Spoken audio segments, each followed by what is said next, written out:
as we get up and going for the first meeting, we should begin with a word of prayer. Let's pray. Dear Heavenly Father, thank you so much for your blessings and your mercies to us, and we are grateful for all that you have provided. And we are looking forward to this week that we can spend together and the messages that you desire to share with us.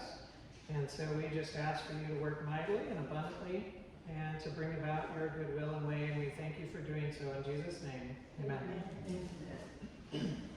Just by way of introduction, my name is Mark Sandoval, and I am coming from Missouri, from Kabul, Missouri. So our family's in southeastern Missouri, and we did start a ministry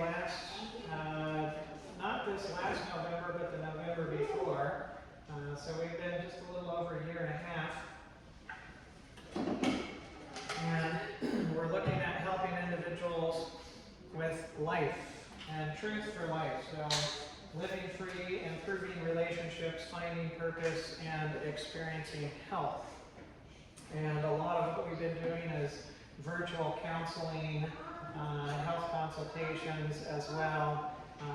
And then, of course, traveling and speaking and other resources. I have Dr. Dorothy Lewis is working with me, and she's taking consultations and counseling appointments, and I am booked up pretty full. And God is blessed that way, and we're grateful for that. My wife is in the back. Our two youngest children are with us, Abrielle and Anderson. Hello. and his long tongue. And our older four children are split in different areas. Our 14-year-old and 18-year-old are at home. Our 19-year-old is in Michigan. Our 15-year-old is in Kansas City. And Grandpa's out on the West Coast, so we're all in different locations right now, but glad to be with you at this time. This week, we are going to be looking at information that is seeking to set us free.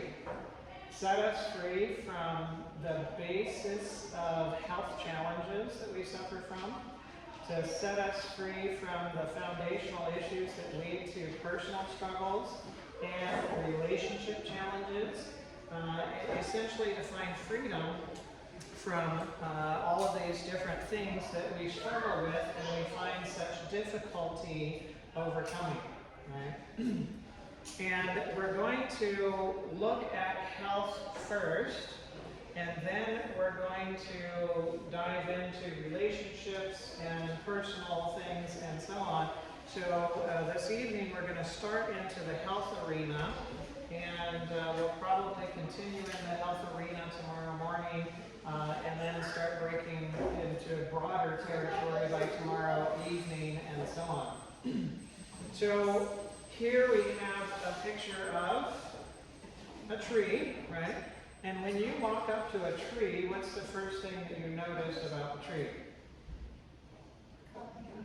Okay, color, the leaves, the fruit, if it's fruiting season and it has the fruit, all right? You might notice the shape of the tree, the general size of it, and so on. What do you usually not notice about a tree when you walk up to a tree? All right. Usually you don't recognize the roots, unless it's one of those interesting trees where the roots come off of the branches and then, come all the way down to the ground and then bury in the ground. Then we pay a lot of attention to that kind of tree because we're not used to seeing the roots of a tree.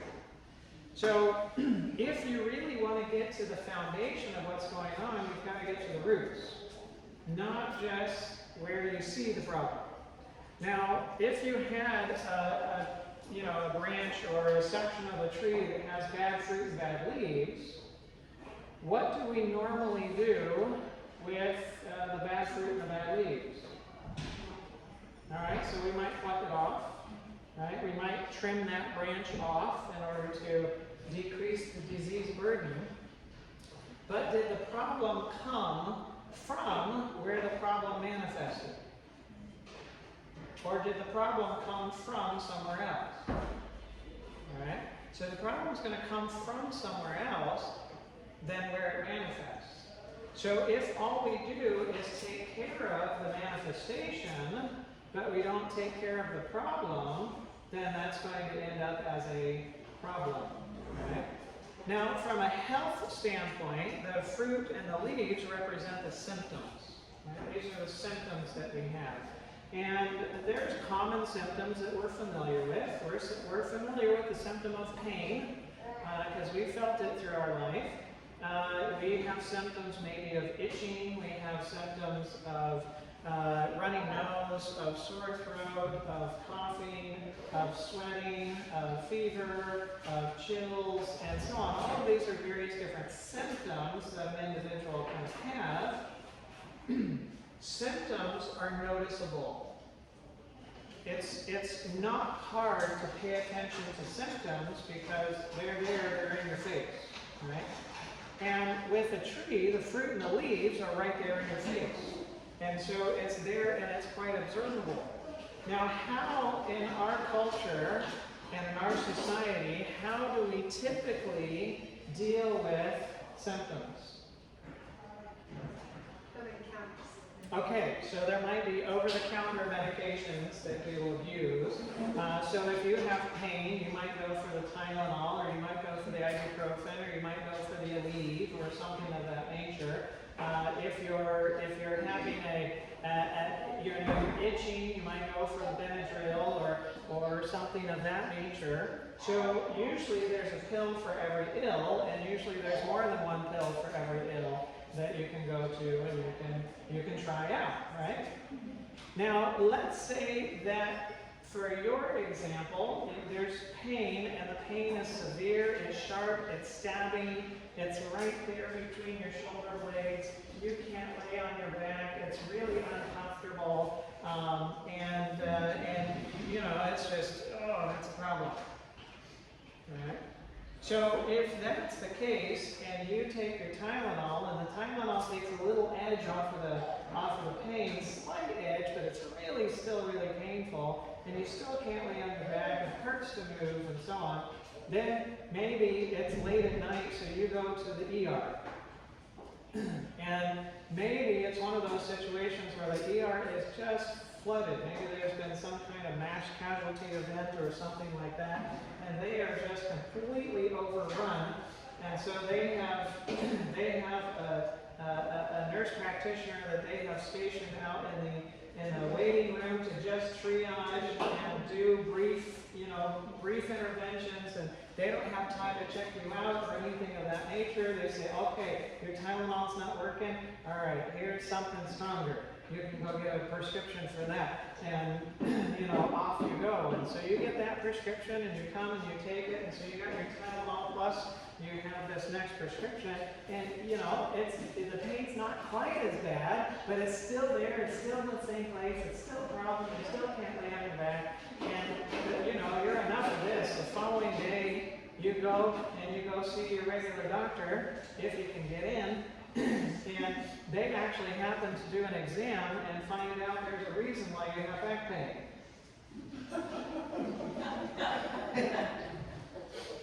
Right? You've got a knife in your back. Right? So, did the medication take care of the problem? No, it didn't take care of the problem. And it can't take care of the problem because it's not meant to, right? It's really not meant to. It will deal with the symptom, but it won't deal with the cause behind the symptom, right? So, the symptoms that we have are like a fire alarm, right? It's like a fire alarm. And the fire alarm, is the fire alarm a problem? No, the fire alarm is not the problem, right? The fire alarm is part of the solution. What's the problem? The fire, that's right. So if the fire alarm's going off, then there's a fire that's the problem. And that's what needs a solution, right? So what if your solution to the fire alarm going off is for you to take a pillow and put it over the fire alarm, and so that it's not so annoying and it's not so problematic, right? What if that's your solution? Is that going to work well? No. What if you're tired of holding that pillow over the fire alarm, so you get some duct tape and you take down the pillow, and then you go back to bed? Right?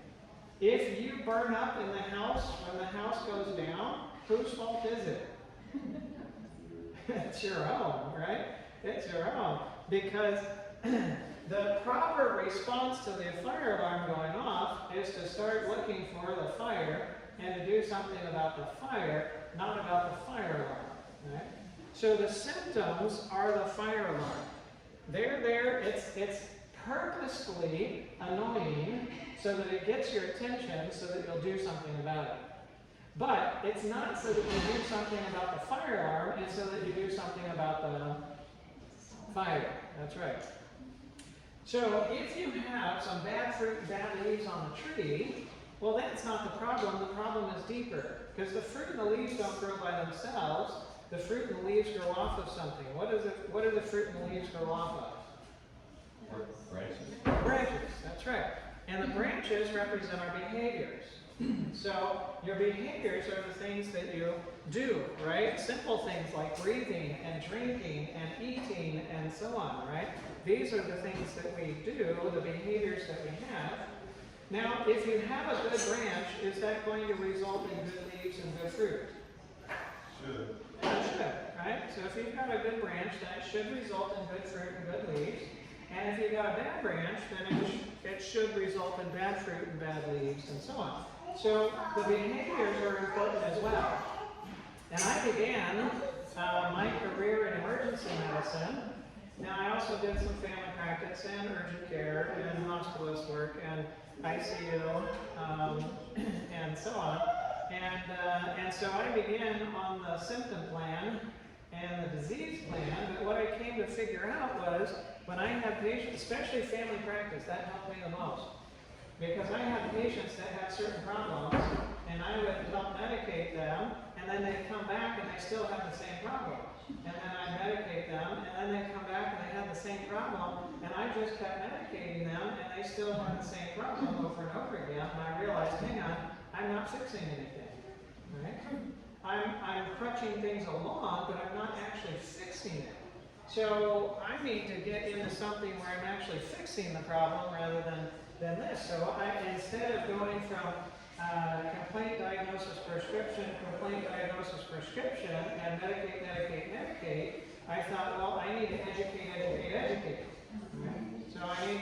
So I switched from emergency medicine and I switched to lifestyle medicine and started practicing lifestyle and figuring out things from that standpoint. And of course, lifestyle is about behavior. Okay, what are you eating? What are you drinking? How are you exercising? What's going on with your fresh air and sunshine and other things of that nature? And so, we would get deep into the details of individuals' life and their lifestyle, which was good.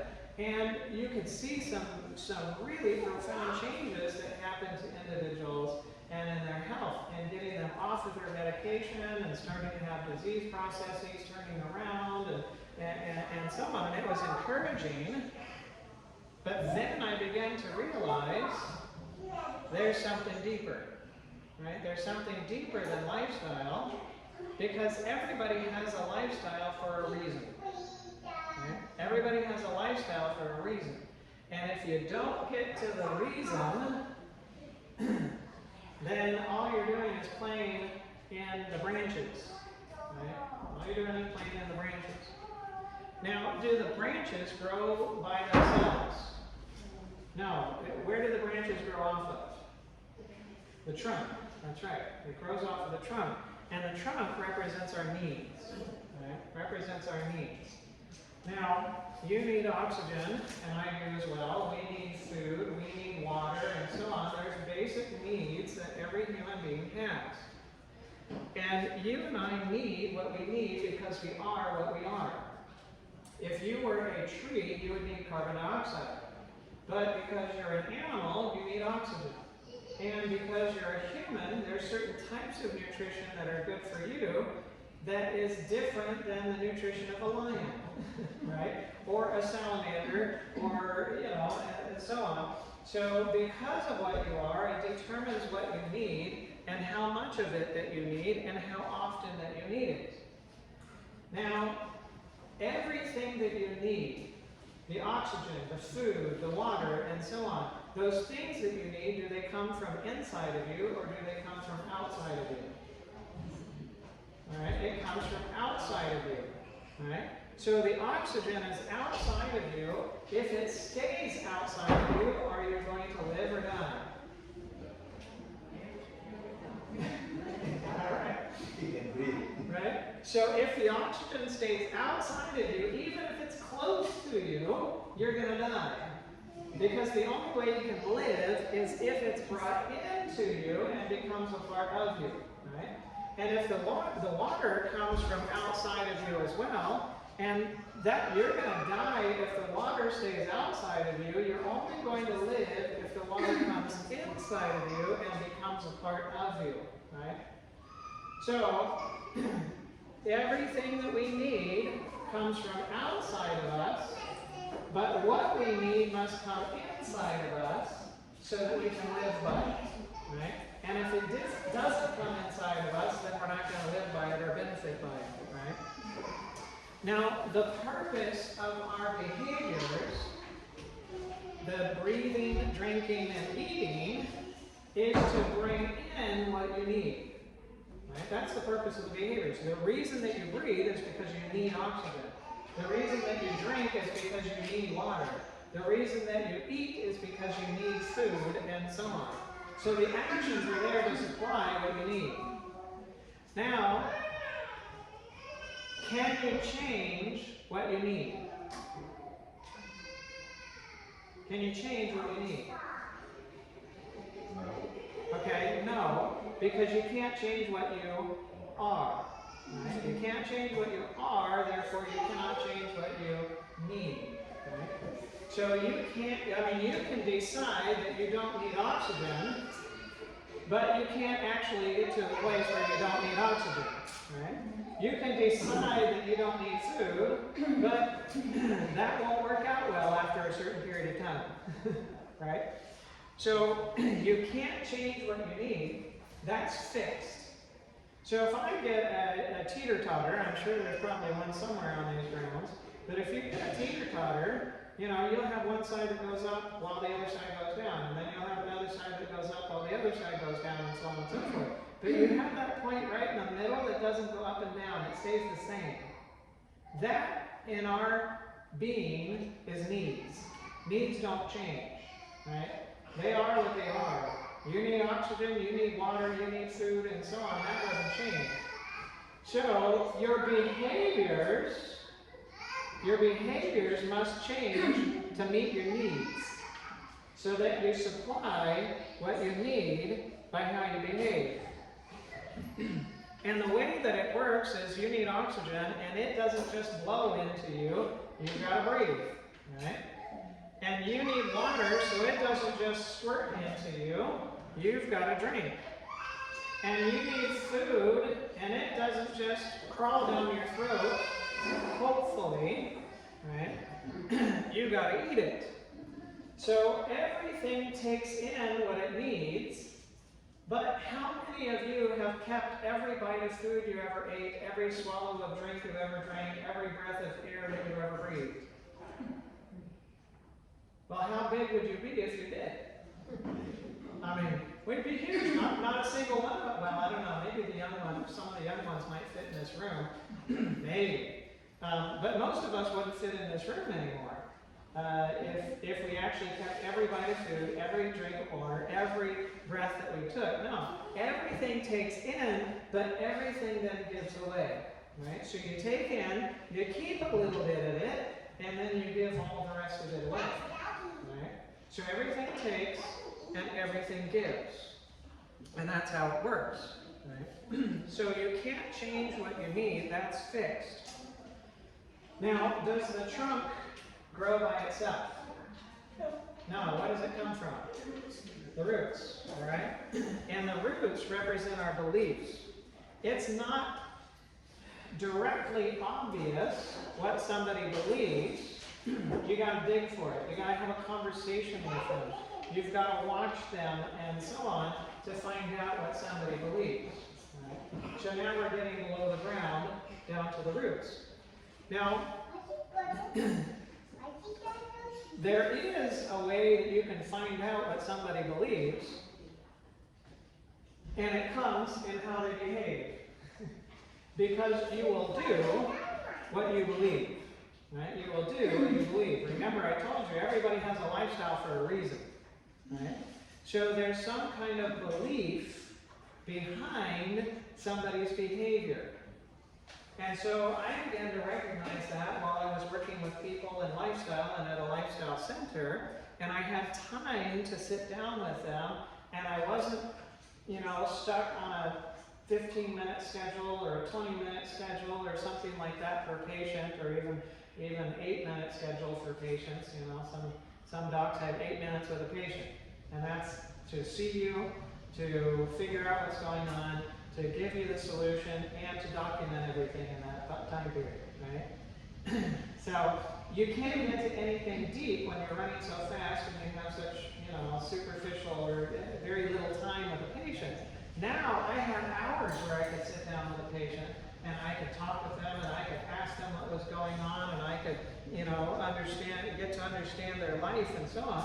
And I came to realize, well, people do what they do because they believe things. and I knew that I had to get to the beliefs if I was ever going to fix the behaviors, right? Now, if you believe that you need Dr. Pepper, what are you going to do? You're going to drink Dr. Pepper, right? The behavior will match what the belief is. But do you actually need Dr. Pepper? No. Now, it has things in it that you do need. Right? It does have things in it that you need. Most of Dr. Pepper is water. Right? Most of it is water, and you need water.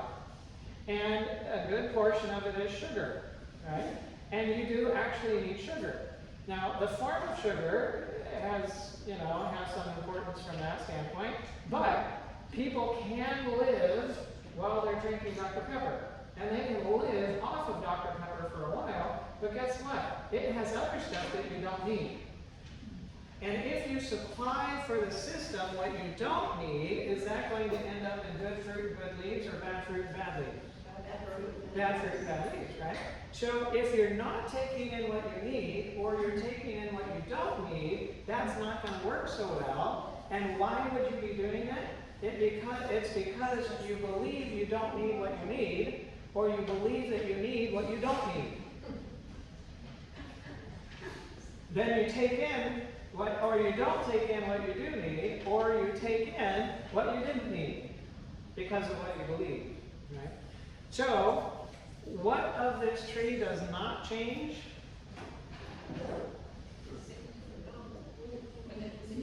The needs. The needs don't change. Right? Needs don't change. So, if the tree is going to work out well, then the beliefs need to match the needs. Only then will the behaviors bring in what you need and supply what you need. Right? And then you can have healthy, good fruit and good leaves, good symptoms. Right? But if the beliefs don't match with the needs, then you're not going to bring in what you need. You're going to bring in other stuff or not bring in what you need. And then that's going to result in bad fruit and bad leaves, bad symptoms. Right? Now, if you have a tree that has bad fruit and bad leaves, what on the tree do you treat? All right. Okay. So, yes, but how many of you do surgery on the roots? So, what do you treat in order to fix the roots? The soil. It's the soil, right? So we don't actually treat the tree per se. I mean, you can pluck off the bad leaves and you can prune the branches, and that's okay. But when it comes to the roots of it, you actually fix the soil. And the soil represents our sources. Where are you taking from? What are you taking from? And does it have what you need, right? Now, you do not have this situation right now in Texas, but up in Missouri where we're at, we just had, oh, I don't know, a few months without any rain.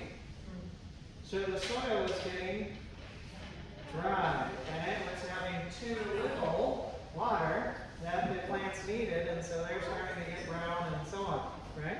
Or you can have a situation where it just rains, or it collects and now it's a nice bog where it used to be, less water and so on. Well, you can waterlog the roots and so on, and then they can start getting problematic, and you can have too much of what you need. Or you can just add the wrong stuff. Go out there and water your tree with diesel. Right? So how good is your tree going to do on diesel? Yeah, that's not going to do so well, right? So all of this is needed in order for the tree to turn out well. You've got to have the right source. You have to believe according to your needs, so that you behave according to your needs, and then things will work out as good fruit and good leaves on the tree, right? Now, how many of us need love? All right. Anybody here that does not need love? All right, good. We're still 100%. I've asked that question on multiple continents, and it's been translated into different languages, and wherever I go and whoever I'm among, everybody recognizes they need love. Right? They need love. So, you and I need love because we are what we are. We're humans, right? And so we need love. And can you change what you are and therefore change what you need? No, you can't. So we can't change the fact that we need love. Now, everything that we need, again, we talked about it already. The oxygen comes from outside, the food comes from outside, the water comes from outside, but it must be brought in order for us to live by it. So the love comes from where? Okay, all right. So what are you going to do to fill up with love if it comes from inside? Okay. You originated yourself. All right. So I'm going to take you, who you have love from inside, and I'm going to put you in solitary confinement. I'm going to isolate you, but we'll do it in a nice way. So we'll have a sunroof, so you can get some sunshine, and we'll put food underneath your little bit prison cell, and we'll give you water, and we'll have a toilet in there, and you'll have a bed that you can sleep on, and you'll have a little small track that you can walk around in. But nobody will ever speak to you, nobody will ever interact with you, except food going in and food coming out. How well are you going to do? Yeah, not well, right? Why? Because love does not come from within you. Love comes from outside of you, right? And just like everything else you need, love must be brought in. Love can be close to you, and you still die, because it will only do you good if it comes in. It will only do you good if it comes in. So you need oxygen, therefore you breathe. You need water, so you drink. You need food, so you eat. You need love, so you... So what do you do in order to bring in the love that you need? Okay, all right. All right.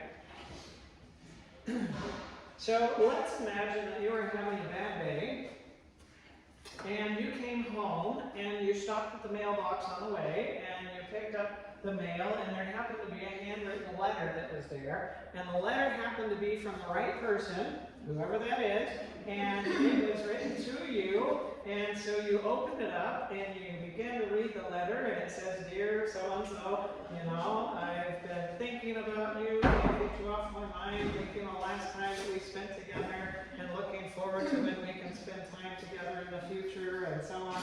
And I just wanted to let you know that I'm thinking about you, and I love you. Love, so-and-so. So how do you feel after the letter? You're happy. All right, so you're happy, you know? You feel love. So how much love was in the ink? Can you take the paper and examine it and find where the love was in the paper? No? Can you get it out of the glue? Or the, no? All right. So you began having a bad day and things were going bad. Now you read this letter and now you're feeling good. So obviously something happened. You brought something in. How did that happen? What did you do? You accepted it. Okay. All right. So that letter doesn't have a single bit of a molecule of love, because there are no molecules of love. Because love is not a substance. It creates a feeling, but it's not even a feeling. Love is an information. Right? It's an information that means something, right? And it has a love meaning to it. Now, every bit of information begins in something that is spiritual, something that is a spirit or has a spirit, right? Every bit of information begins in the spiritual.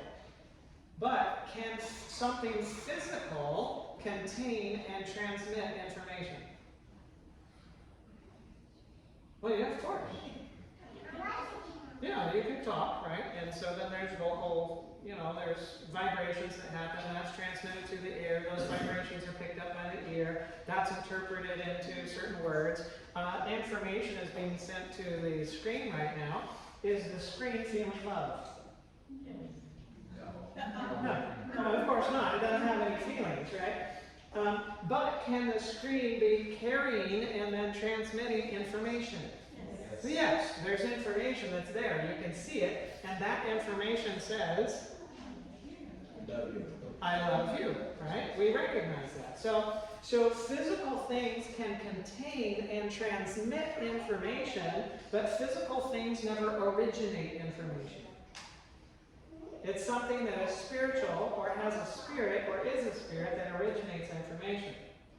So you recognize who the individual was who wrote the letter, because they put their name on there and they sign it and so on.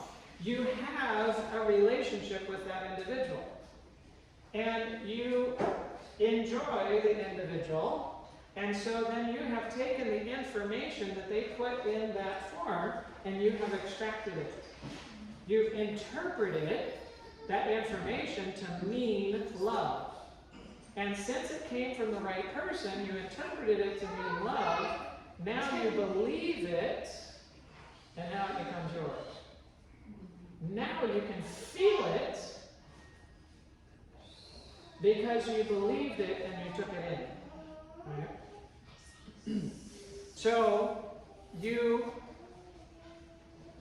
breathe because you need oxygen, you drink because you need water, you eat because you need food, you think because you need love. Right? It's thinking that is the process that brings in the love that you need. There must be exposure to the information, there must be interpretation of the information, and there must be acceptance or belief of that information. And when you believe it, then it's yours. Now, what if that letter, that love letter, came from the used car salesman downtown? Well, the information might mean love, but you don't interpret it to be love, because you know that's just a scam and they're trying to get you to come, you know, buy cars or other things of that nature. So that which you do not believe, you do not bring in, and it doesn't affect you that way. It only does when you believe it and you bring it in. Yeah. So what if you believe that people are the source of the love that you need? Then what are you going to do? Yeah. You're going to go to people in order to get the love that you need. Right? So what if this tree went to another tree and it uprooted itself from the soil, and now it put its roots into another tree?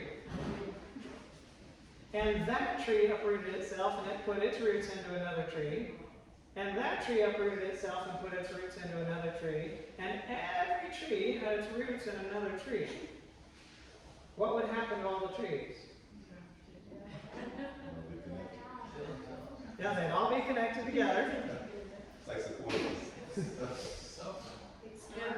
Your fruits, same, same fruits in every tree. Okay, same fruit in every tree. Yeah. They'd all die. Yes. Oh. They'd all die. Because one tree cannot be the source for another tree unless it dies in the process. Right? Because each tree needs the same things. Right? They need the same things. And so if one tree goes to another tree to take what it needs from that tree, and that tree needs what's being taken away from it, then that means that tree's going to die. And if it's connected to another tree that needs the same things, then it's just going to be a domino effect of die, die, die, die, die, die, die, die, die, die, die, die, die, die, die. So how many people need the same thing you need? Everyone. That's right, everyone. So what if you go to somebody who has the same needs as you do in order to get from them what you need? Yeah, you might kill them. It's called cannibalism. I know, we don't like thinking of it this way, but from a love standpoint, we're cannibals. Yeah, from a love standpoint. Right? Now we don't necessarily do it from a nutrition standpoint, although human beings have been known to do that in the past, to actually eat somebody else. But from a love standpoint, we function like cannibals, and it won't work out well. It won't turn out well. Right? Now everything that functions is governed by law. Right? And all laws that govern function are unchangeable, and that's a good thing. What would it be like if all of a sudden gravity changed? We're all standing here, and then all of a sudden gravity goes in the opposite direction. There's going to be some injuries happening, and then of course if all of gravity went in the opposite direction, how long is this building going to stick to the ground before it starts, it goes and whatever, and then all of a sudden it switches and it turns direction, and you were several thousand feet flying that direction, and now all of a sudden it turns and comes back around this way, and it'd be chaos.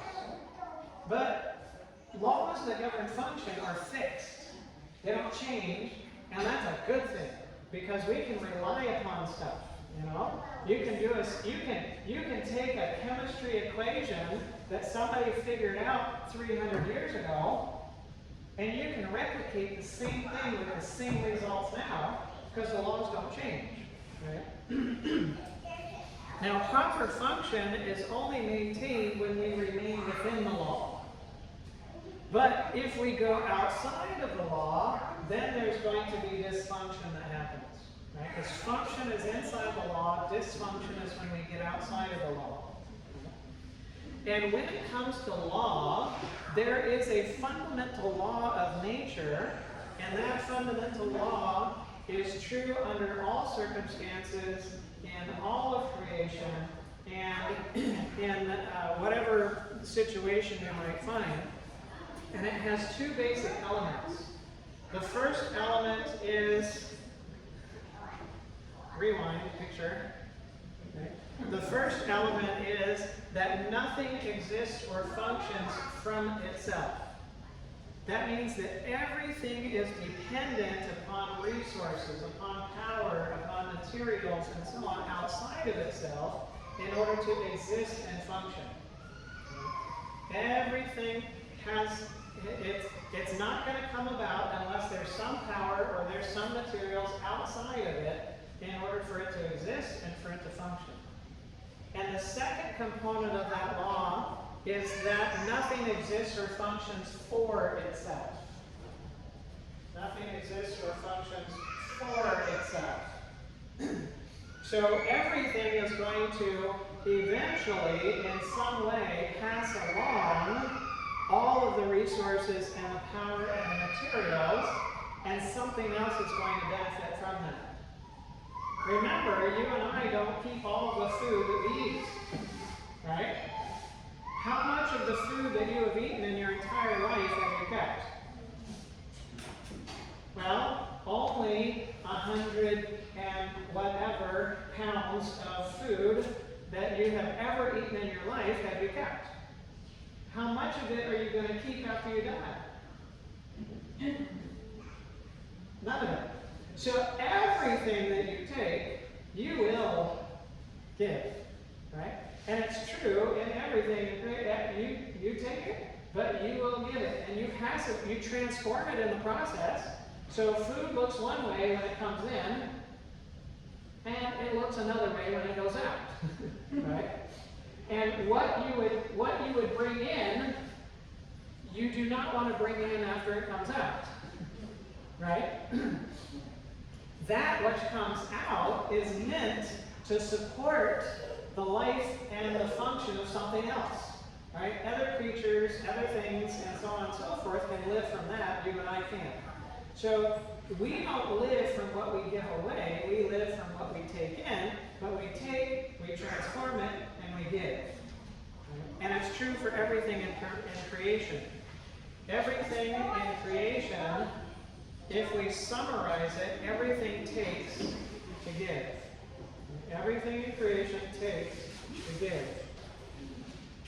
And from this, we get the laws of thermodynamics that tell us that all energy that's necessary for things to function must come from outside, right? Outside of the system. If the system functions, the power for it came from outside that system. And the law of cause and effect that tells us that every effect must have a cause, and every cause must produce an effect. These are results of this fundamental law. And I call this fundamental law the law of life, which is what we're going to be looking at and covering. And this law does not just play into our physical being, which it does for sure, but it plays into our mental being and our mental health. It plays into our relationships. It plays into our spiritual life and our spirituality. It plays into everything. Right? Now, because everything that functions is regulated by law, and because effect must follow cause, there's a cause that must produce an effect, then if I use any treatment that takes care of the symptoms or the manifestation, but that treatment does not take away the cause, right? So it deals with the manifestation, but it doesn't take care of the cause.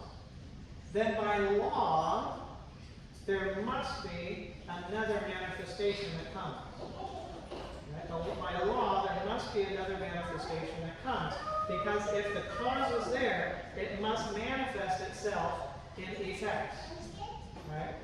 So every treatment that does not take away the cause must produce side effects.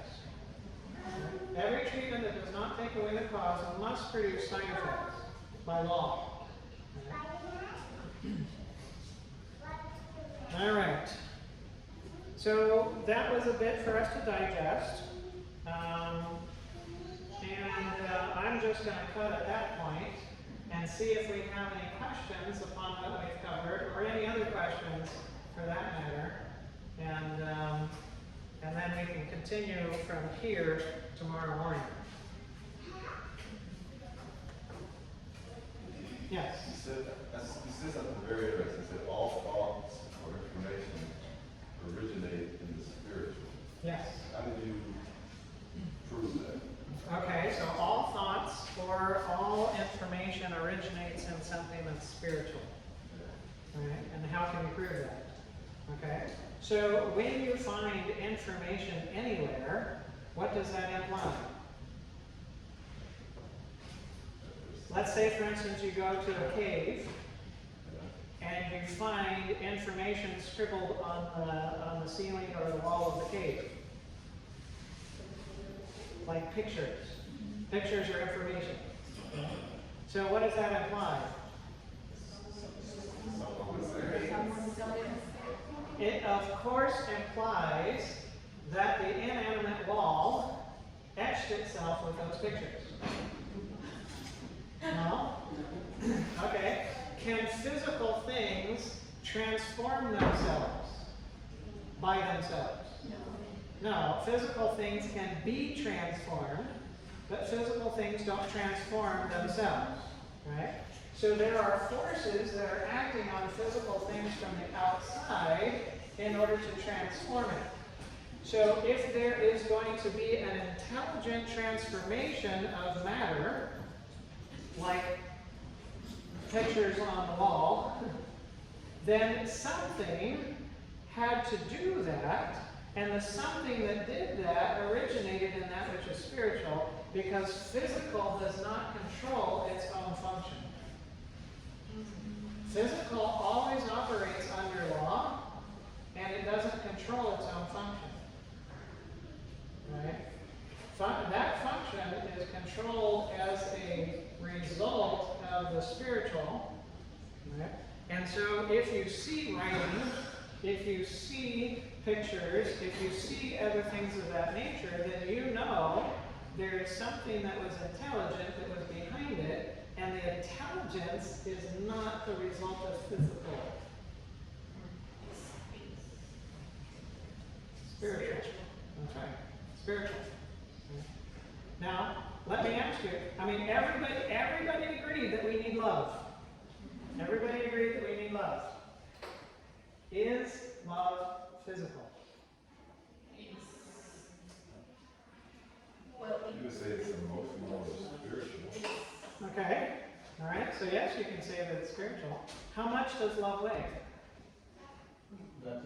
How many protons, neutrons, and electrons make up love? Can you take it and concentrate it, purify it, and inject it, and then reproduce it? No, it's not something that's physical. Now, it has physical effects, right? Because love will produce an effect on how you feel. And it will have a physical effect on how you behave or manifest, but it's not something that's physical, it's something that's spiritual. Right? Could you just say that the intelligence behind the transformation of physical things is just mental? Okay, could you say that the intelligence behind the transformation is mental? Because you could say AI, these robots that are able to think and transform things. Or make Okay, things. so now you have AI that can take things and can transform them. Okay, but AI operates from what? Program. From data. Data is information. Where did the information come from by which AI operates? Man. By an intelligent man, right? Or an intelligent woman, of course, you know, I'm talking humankind, right? It comes from intelligence, right? You say that, some people say that's just logic, right? Yeah, well, see, yes, where does logic come from? Is logic, does the table have logic? No. Does the ceiling have logic? Does the light bulb have logic? No. Is there anything that is physical in and of itself that has logic? No. Even the computer doesn't have logic. Right? The computer simply operates by the laws that govern its function. Right? Nothing that's physical can break out of the laws that govern its function. It's only something that's spiritual that can. Right? So, breaking a law can never come from something that's physical. Something that's physical can never break a law that governs its function. It's only something that's spiritual that can do that. So in essence, what you're saying is that we, all of our behaviors and everything are because of our thoughts, which are spiritual. Like, we do acts, that we may do acts to break those laws, but behind that act is the thought, Right? and that's spiritual. Yeah. So what are you saying that spiritual is? Okay. All right. So, Genesis 2 and verse 7 says, God formed man of the dust of the ground and breathed into his nostrils the breath of life, and man became a living soul. Right? So you don't have a soul, you are a soul. And that is the combination of dust and breath. Right? And the dust became the body, and the breath became the spirit. Right? So you have body and you have spirit. And the combination of the two makes the soul. Right? The soul is not just the physical components of an individual. It's also the spiritual components of an individual. If you have a computer, the computer has both hardware and software, right? And if you only have hardware, you have no function. If you only have software, you got nothing. It's only when the two come together that you have function, right? And it's the same with human beings. We're made of two components, dust and breath, body and spirit, and it's only when the two components come together that you actually have function, right? But when you bring the hardware and the software together into the computer, does the hardware stop being hardware? And does the software stop being software? No. And there's certain components of the function that are associated with the hardware, and there's other components of the function that are associated with the software, but there's only function when they come together. Right? So you and I are not just physical beings, we also have a spiritual component. And it's from the spiritual component that information comes. Right? And then it has its impact on the physical. And the physical can transmit and can contain that information and can be accessed. Right? Yes? So from that same spiritual component, both good and bad can come? Yes? Right? But bad is not, what should I say? Well, let's say good and evil. Right? Evil is not something different or something new per se. Evil is simply taking the information and rearranging it. That's what evil is. Evil is taking the information that's in the right order and it's reordering it. So if good is A, B, C, evil will go, no, let's go backwards, C, B, A, or let's go C, A, B, or C, B, A, or just rearrange it and mix it in a different way. That's what evil is taking what is good and just rearranging it. But there has to be a spirit to do that. That's right. There's being spiritual. So what spirit is that? Huh? What spirit is that? Well, originally, we know that it was Satan, or Lucifer, right? And a self-deception of believing that his qualities and his capacities were actually coming from himself rather than coming from God. And so he assigned to himself his own qualities and his capacities. A self-deception, how did that come about? We can't ever explain it, but it did. Right? And then a misperception of information based upon that, so that he started going in a different direction, thinking he was still pursuing good, he went after evil because his perceptions changed and he saw things from a different way. So based on everything you said, how is it that we get that spirit in us? If the spirit that was breathed into us was from God, Yes. how does that spirit get into Yes, us? that's a good question. Right, it's a good question. Now, you and I were born not to God directly, but we were born to our parents, and our parents were born to our grandparents, and our grandparents were born to our great-grandparents, so on and so forth, back to Adam and Eve. And Adam and Eve did something before they ever had children. Yeah. Yeah, they kind of went somewhere they weren't supposed to go, and they ate something that they weren't supposed to eat, and they got into a pattern that was against what God had created them for, and then every child born to Adam and Eve were born in that context. So you and I are actually born with the backwards, upside down, see it from the wrong perspective situation, and God's now in a position where he has to try to rescue us out of it when we don't think we're in it. Yeah. And so that's where we're going this week. We're going to be looking at all of that. Yeah.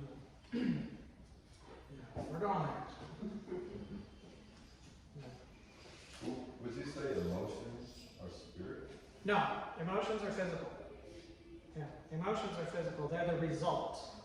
They're the result. So emotions are based in chemistry. So thought originates in that which is spiritual. It involves that which is physical. And when it's involving that which is physical, then you can see the electrical activity associated with it and so on.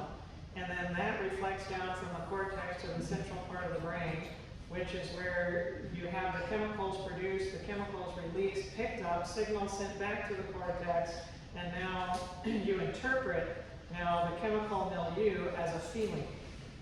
So emotions and feelings can be manipulated chemically. So you can take a medication, you can take a drug, you can take something of that nature, and you can manipulate how somebody feels, and you can manipulate their emotions from that standpoint. But no chemical can make you be altruistic. No chemical can make you think a particular thought, and so on and so forth. Right? The chemicals can manipulate how you feel, they can't manipulate how you think. Well, so the Bible says God is love, right? Mm-hmm. But people also say love is an emotion. So you would think that you Love results in an emotion, yes. But love is not an emotion. Right? Results. Right, it's a result, right? The feeling is the result of it. Well, people would think different, right? They would say love is an emotion. Right. You don't agree with that? No, I don't agree with that. No, not at all. It's, if love was an emotion, then we could simply figure out the chemical that made somebody feel that way and mass manufacture it, and then make everybody love everybody. But you can feel a certain way, and what should I say? There's no chemical that you can find that can make an individual altruistic. To look out for the best good of others at your own disadvantage. Right? You can't find a chemical that can make somebody self-sacrificing and unselfish, because it doesn't exist in chemistry. It has effects in chemistry, but it doesn't come from chemistry. Right? It comes from that which is spiritual. It comes from God. And Jesus, what did Jesus say of God? Jesus said God is, he said he's love, but he also said God is spirit. Jesus said God is spirit. Right? So from spirit came everything physical. Right? Because God spoke, and Jesus said, the words that I speak to you, they are spirit and they are life. So God, who is spirit, spoke what is spirit, and we're told in John chapter 1, in the beginning was the Word, and the Word was with God, and the Word was God, and it says that without him, nothing, all things were made through him, and without him, nothing was made that was made. So it was the Word made flesh who spoke creation at the beginning, and Jesus says, the words that I speak to you, they are spirit and they are life. So it is from spirit that everything physical came. Physical is not the cause of the spiritual.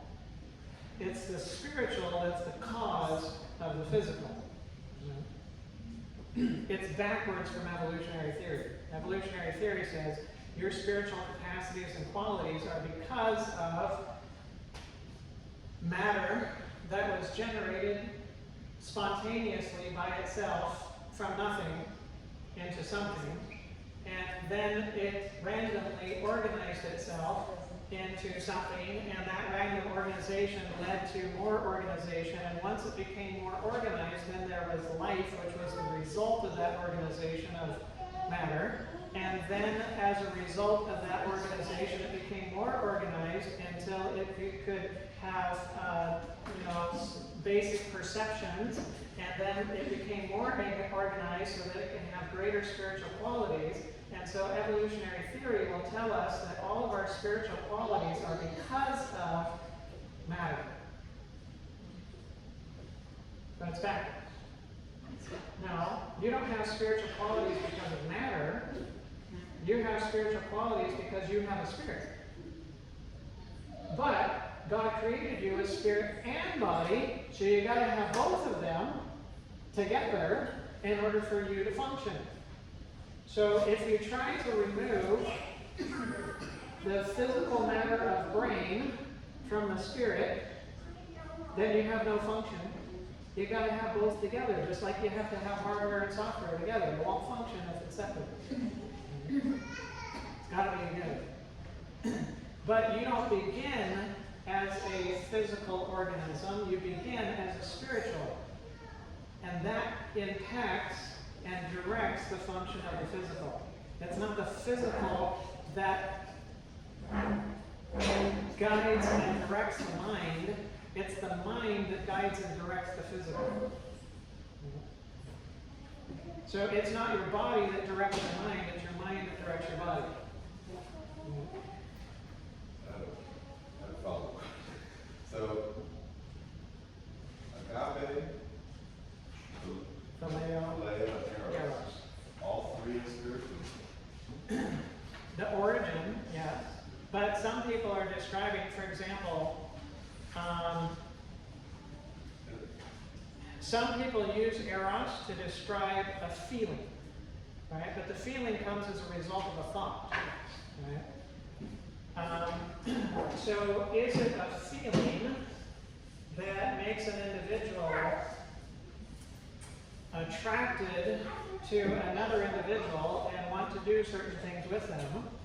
Or is it a thought that leads to the feeling of that?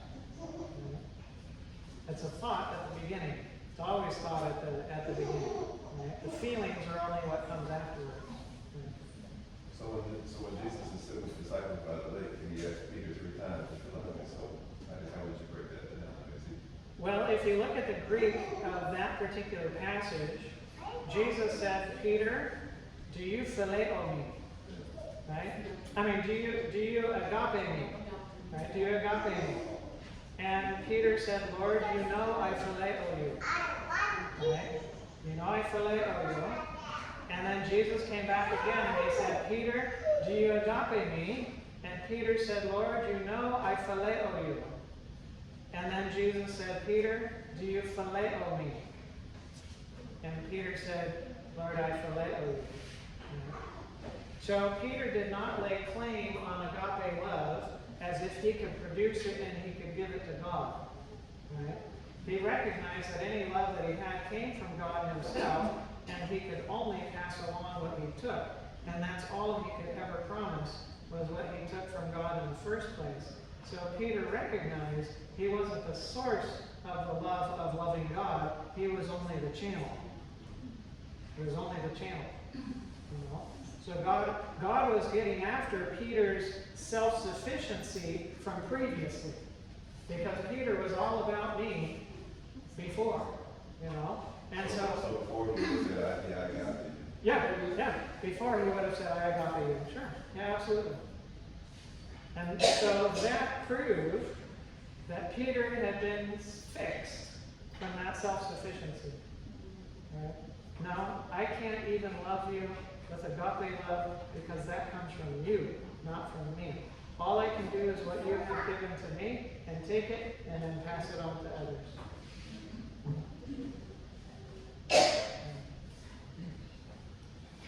All right, we're getting late. I think I'll pray, and then you can decide what. The food is ready. Okay. Let's eat and then we'll do the last lecture. All right. You want to do that, okay? Okay, all right. All right, let's pray. Dear Heavenly Father, thank you so much for your blessings. What a wonderful God you are. As we seek to understand better how you made us and how we function and how things dysfunction and how you desire to bring us back to function, we just ask for your Holy Spirit to be here with us and to teach us. And as we are going to consume this food at this time, we ask for your blessing upon it and that we might use it to bless others with as well. And this we pray in Jesus' name. Amen.